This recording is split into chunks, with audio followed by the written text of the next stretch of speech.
6,000 to 10,000 fishermen are estimated to work on the lake today. Before the dam was built, there were only a few hundred of them. They come from Fayoum, the Delta, or Middle Egypt. Hardly any are from around here.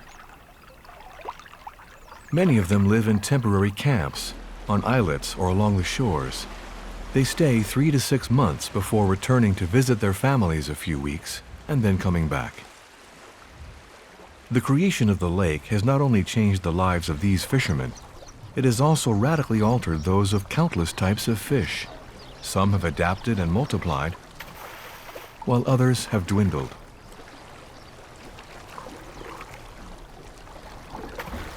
Tilapia make up most of the catch. It is the species that has most benefited from the transformation of a river habitat into a lake habitat. We also find other types, like the bottlenose fish or the Nile carp, but they remain in the minority. Tigerfish, which used to be plentiful in the flowing waters of the Nile, have practically disappeared. These predatory fish, like the Nile perch as well, have great commercial value. They've suffered from overfishing and the change in their aquatic habitat.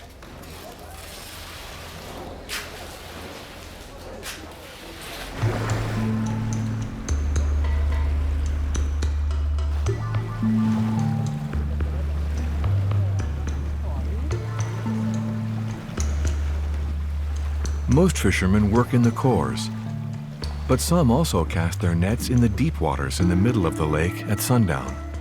At dawn, they pull them up with their catch.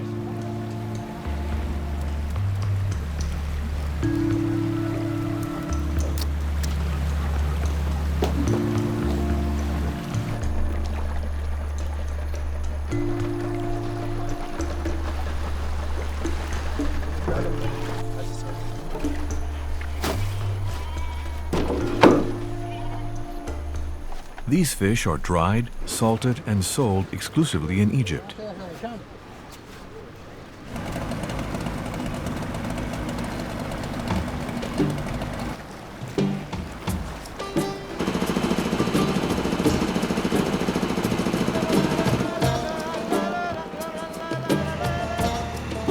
There are now 3 small ports on the western coast of the lake: Aswan, Garf Hussein, and Abu Simbel.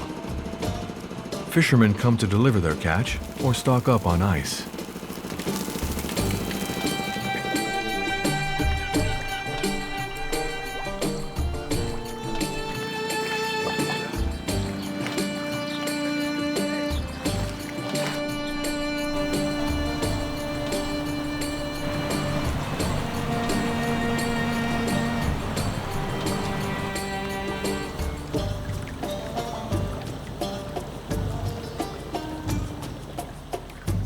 When they are too far from port, some fishermen give their fish to a fridge boat that comes to collect their catch. After an auspicious period in the 1980s, the number of fish caught today falls short of what was expected. According to experts, almost half of the fish are missing. Today is our 7th day out, and we've barely collected 1 ton. The zone we're covering doesn't contain many fish, and fishermen are catching fewer and fewer of them.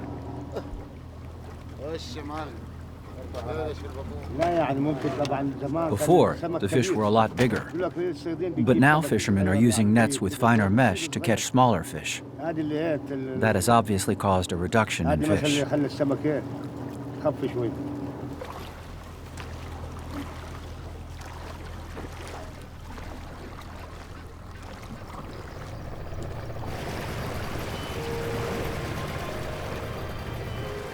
Haitham Ibrahim and Dr. Gamal al-Shabrawi continue their inspection of the lake. They now arrive within sight of the El Madik Gorge. It's the narrowest part of the lake, less than 1 kilometer wide.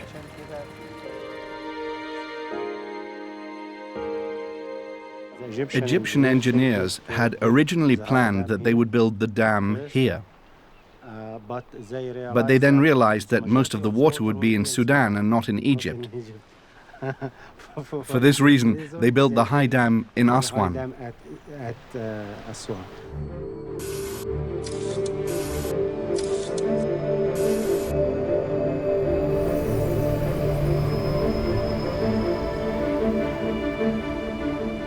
Construction of the Aswan Dam began in 1960. In all, over 36,000 Egyptian workers worked tirelessly day and night, sometimes in unbearable heat. In the summer, it frequently hits 45 degrees centigrade in the shade.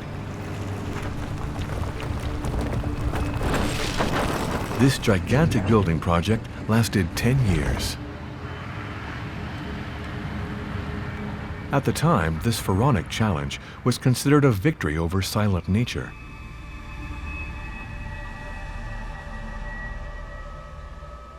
A victory that allowed Egypt to achieve energy independence.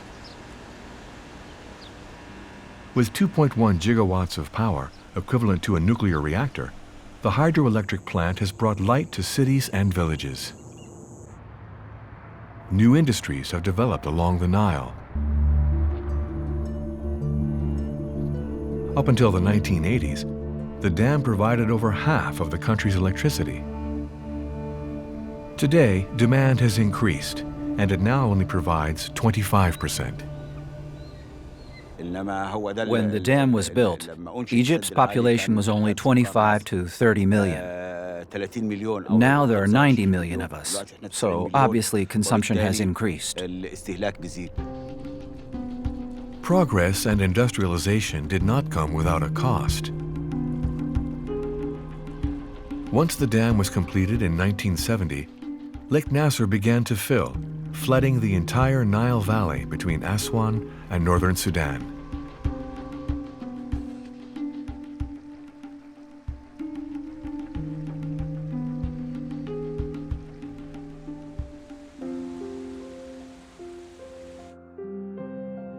An entire region, Nubia and its ancestral culture, was engulfed beneath the waters like a modern-day Atlantis.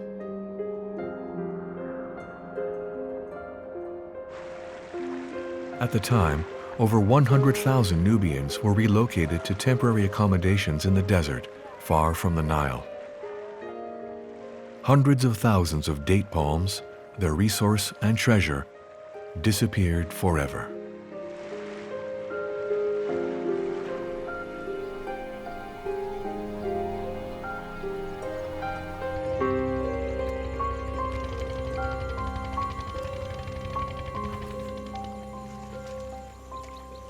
After years of exile, a few Nubians have begun to resettle along the lake.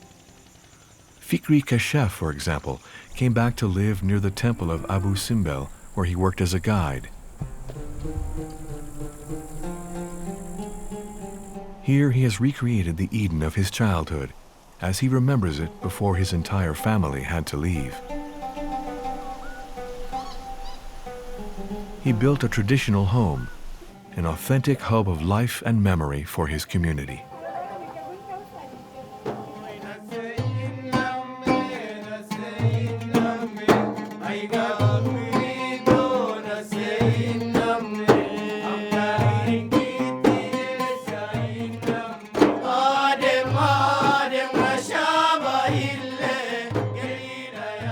Here, Fikri and his friends continue to keep the traditional Nubian songs alive. Together, they remember the loss of their country and how the course of their lives was changed along with Egypt's.